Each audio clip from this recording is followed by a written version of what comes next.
Mesdames et messieurs, bonjour. Vous êtes à l'écoute de l'élan africain. Bienvenue dans cette nouvelle édition d'Afrique Hebdo et rendez-vous hebdomadaire retraçant les grandes lignes de l'actualité africaine. Au sommaire ce dimanche, au Sénégal, l'élection présidentielle s'est déroulée dans le calme. Malgré le contexte politique tendu, le président sortant Macky Sall appelle à respecter le processus électoral jusqu'à la proclamation des résultats officiels.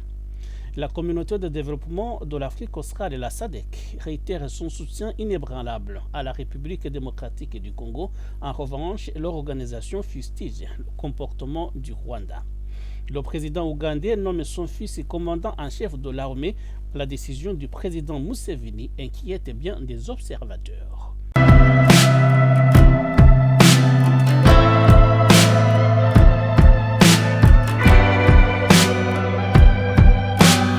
Bienvenue encore. Les Sénégalais se sont rendus aux urnes ce dimanche dans le cadre de l'élection présidentielle très disputée cette année, élection qui a suivi des mois d'incertitude et de troubles qui ont mis à l'épreuve la réputation du pays en tant que démocratie stable dans cette région d'Afrique de l'Ouest qui a connu une vague de coups d'État militaires ces dernières années. L'élection a lieu après que le président Macky Sall a tenté d'annuler le scrutin initialement prévu le 25 février dernier, le 25 février de cette année, et de le reporter à la fin de l'année 2024. 19 candidats sont en lice, dont une femme, soit le nombre le plus élevé de l'histoire du pays. Malgré le contexte tendu, les élections se sont déroulées dans le calme. En accomplissant son devoir de citoyen, le principal candidat de l'opposition, Faye Diomaye Bassirou, s'est montré confiant quant à l'issue des résultats de cette élection. Je demeure confiant quant au choix pour la rupture que je suis à même d'incarner mieux que quelconque autre candidat. Je suis particulièrement confiant au regard de l'Alliance populaire qui nous a accueillis partout au Sénégal, à l'aube comme tard dans la nuit et dans la chaleur de la mi-journée, pour nous exprimer toute leur adhésion au projet que nous leur avons présenté et qui n'attendaient que ce jour pour exprimer solennellement leur décision. Et je demeure convaincu que cette élection-là se jouera dès le premier tour. Je voudrais finir pour dire aux autres candidats, comme j'entends le faire en ce moment, d'appeler au calme.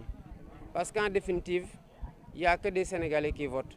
Pour se choisir un leader sénégalais, et il n'y a pas de raison qu'à l'issue de cette journée, que la tradition ne soit pas perpétuée, à savoir que le vainqueur soit félicité par les vaincus et qu'au lendemain, les Sénégalais vaquent tranquillement à leurs occupations pour un retour définitif à la sérénité qui a été gravement perturbé ces derniers mois, ces dernières années.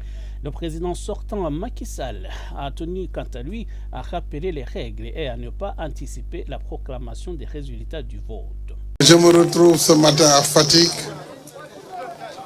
ici au centre Thierno Mamadou Sall, mon centre de vote habituel, avec mon épouse, pour sacrifier à notre devoir de citoyen en ce dimanche 24 mars 2024, jour de l'élection du président de la République.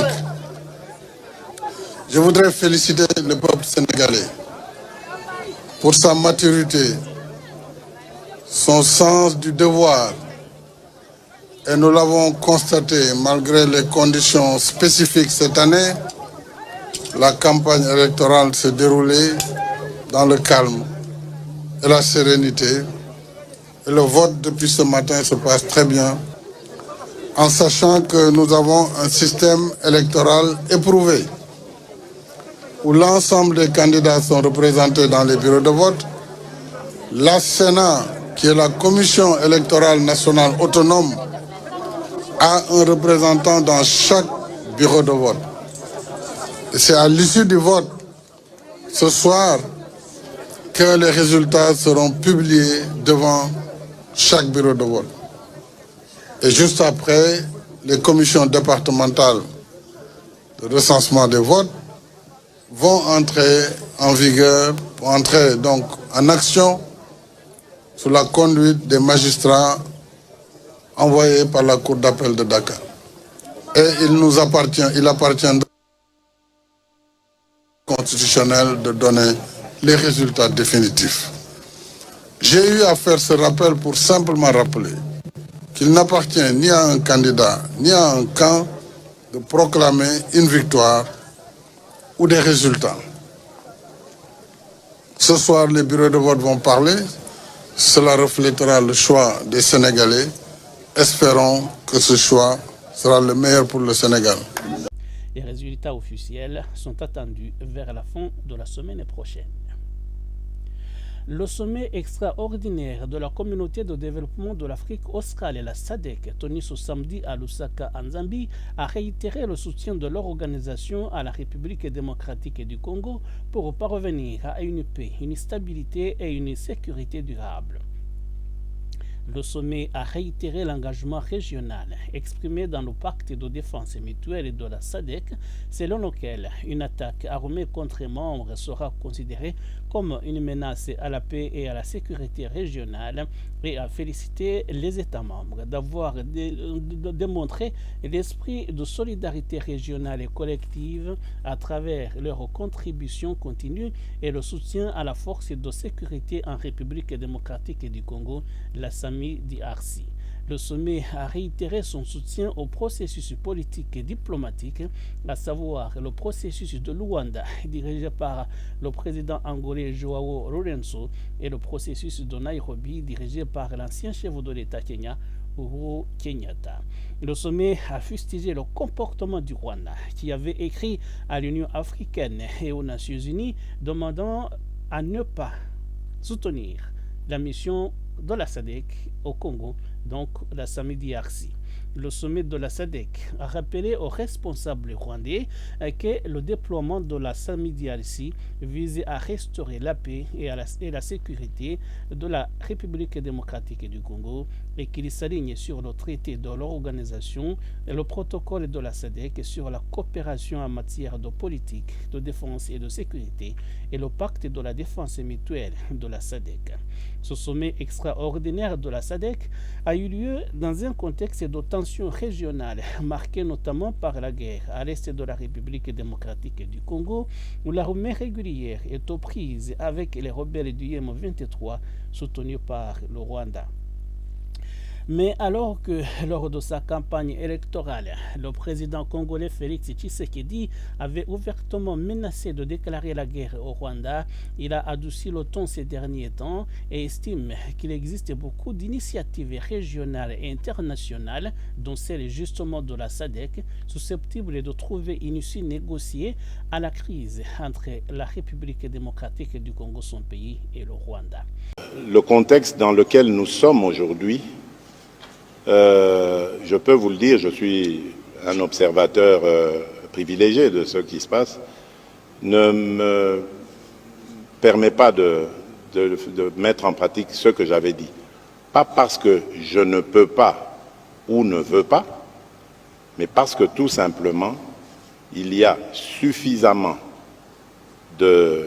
d'initiatives qui font que observer la paix est une attitude.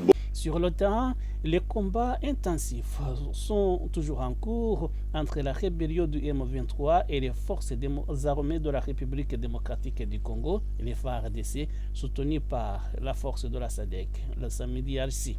Le gouvernement congolais a aussi décidé de punir sévèrement les militaires de son armée qui trahissent en rejoignant ou en collaborant d'une quelconque façon avec les agresseurs. C'est ainsi que la décision a été prise par le gouvernement de rétablir l'application de la peine de mort. Nous en parlions déjà la semaine dernière, une décision qui a été sévèrement critiquée par les organisations de défense des droits de l'homme, mais aussi par la communauté internationale.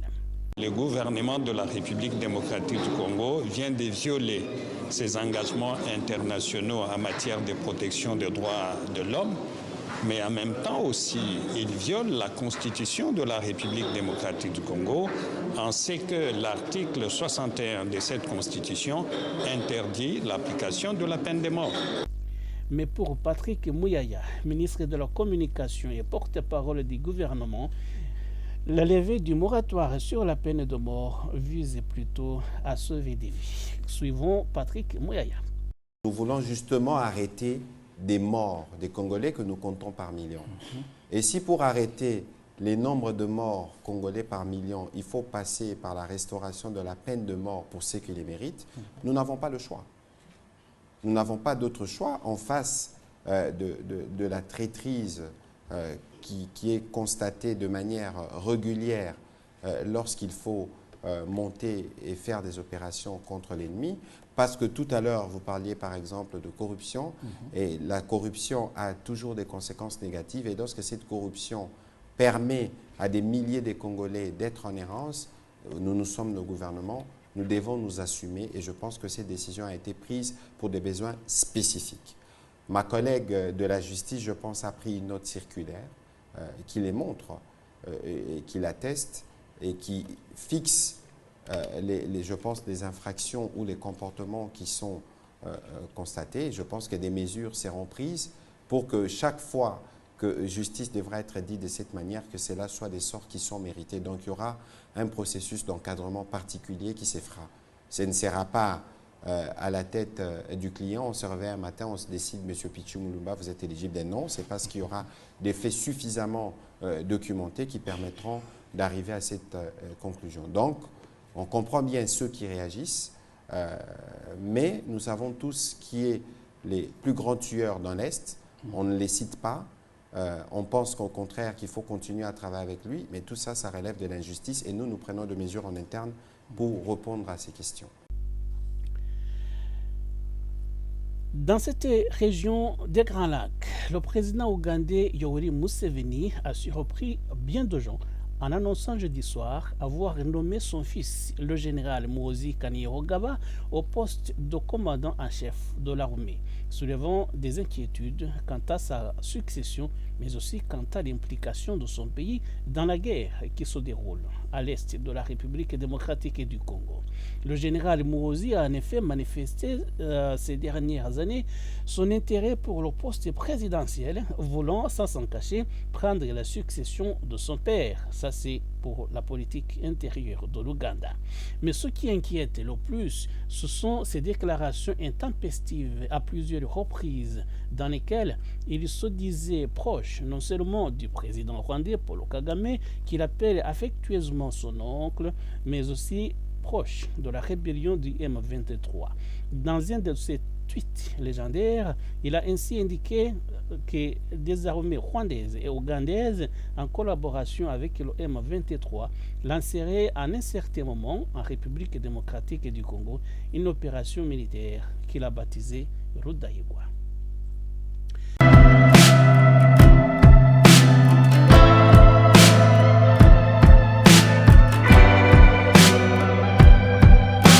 Et voilà, mesdames et messieurs, c'est ici que nous mettons fin à l'édition d'Afrique Hebdo de ce dimanche 24 mars 2024. Merci de l'avoir suivi. Je vous en rappelle les titres principaux. Au Sénégal, l'élection présidentielle s'est déroulée dans le calme malgré le contexte politique tendu. Le président sortant Macky Sall appelle à respecter le processus électoral jusqu'à la proclamation officielle des résultats. La communauté de développement de l'Afrique australe réitère son soutien inébranlable à la République démocratique du Congo. La SADC fustige par contre le comportement du Rwanda. Le président ougandais nomme son fils commandant en chef de l'armée. La décision du président Yoweri Museveni inquiète bien des observateurs. Mesdames et messieurs, merci de votre attention. Je vous donne rendez-vous dimanche prochain, 31 mars 2024. Entre-temps, je vous souhaite de passer une excellente semaine à tous et à toutes.